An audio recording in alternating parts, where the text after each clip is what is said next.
G'day folks, Andy here from McDowell Manor.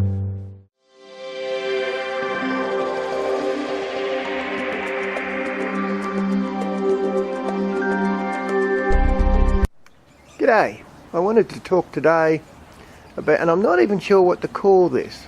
I've got a couple of things I want to talk about that aren't really hints, they're not really tips, they're just things that I've discovered. Now I also noticed they're things that will work for me here in tropical southeast Queensland, but that doesn't mean that they're going to work for everyone everywhere. So let's have a look at these things, which is probably as best a name as I can give them. That there is a carrot. Well, to be technically correct, it's actually just barely the top of a carrot. So what I've been doing, and I'm trying it as an experiment, is when I cut the top off a carrot in the kitchen to cook with, I then take said top, place them here in my worm farm, and then when they shoot, I pull, oh look at that worm on top of that carrot. When they shoot, and they tend to, I pull them out and put them in the garden. Now, will they grow into a proper carrot? I really don't know, but I figure it's worth the experiment. And if nothing else, I saw a recipe for carrot top pesto. So if worst comes to worst, I'll have me some carrot top pesto. That there is a cherry tomato. I tend to grow them from seed, and they pop up wild from the compost. You can see there's one down there, one on the other side over there.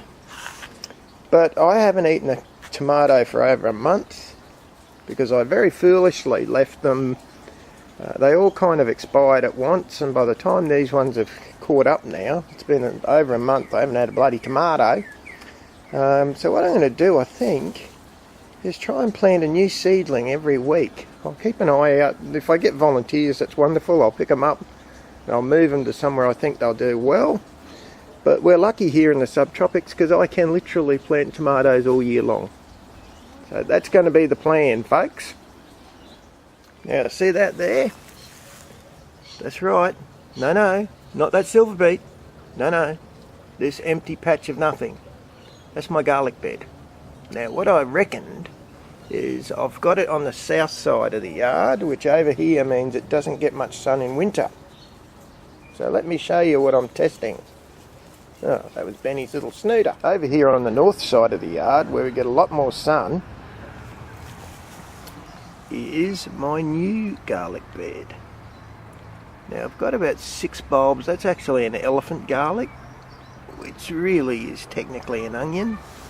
But I've got about 5 or 6 bulbs I've put out here. Oh, there's another one, look at that.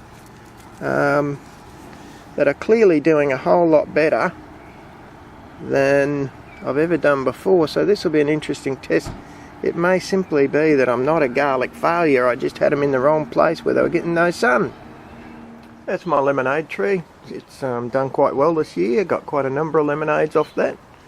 Now, probably everybody else knows this but me. Citrus don't ripen if you take them early and put them inside. There's a lemon, I think that's a Lisbon lemon at the back there. So I would have thought you could, once they started to colour, you could pick them. That's ruby grapefruit. But that's not true, folks. Apparently, you need to let them ripen on the tree because they don't ripen inside. It's also probably a good way to store them, just to keep them so you can kind of pick them one at a time over, a week or two, which is always good news. So there you go. I guess, like I say, everyone else in the world probably knew that, but I bloody didn't. So there you go. And the final thing I guess I've noticed is quails live for 2 years. Yep, that's true. We all know that. Well, I know that because I've researched it. But I reckon they're at the end of their really productive life after 12 months. So that means you got to treat, I think I'm going to have to start and treat my quails like an annual crop.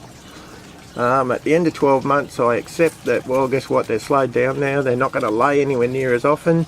They're starting to look pretty old and ratty. In fact, my old girlfriend, the one that used to like a cuddle, she died of old age. Bloody hell. So probably, if I can muster the courage and my Rosie won't kill me, I'll knock them over on year 1. at the end of the first year, and that should allow me to keep a batch of quails coming through. Probably worth keeping a couple out of every, you know, batch into their second year, and that way you've got a backup in case something goes hideously wrong with your incubation. But yeah, no, I've certainly shortened the lifespan. You can see that one in the back there, he's a male.